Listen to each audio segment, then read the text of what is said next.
ঢাকায় এশিয়া আন্তর্জাতিক বাণিজ্য মেলা। বাংলাদেশে এই প্রথম শুরু হয়েছে এশিয়া আন্তর্জাতিক বাণিজ্য মেলা। ঢাকা আন্তর্জাতিক বাণিজ্য মেলার আদলে রাজধানীর আগারগাঁওয়ে চীন মন্ত্রী সম্মেলন কেন্দ্রে শুরু হয়েছে 17 দিনব্যাপী এশিয়া আন্তর্জাতিক বাণিজ্য মেলা।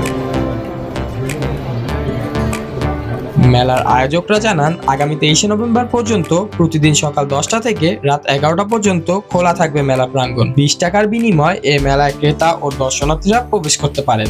10 বছরের নিচের বাচ্চাদের জন্য প্রবেশ ফ্রি করা হয়েছে। এছাড়াও স্কুল কলেজের শিক্ষার্থীদের জন্য ফ্রি প্রবেশের ব্যবস্থা রাখা হয়েছে।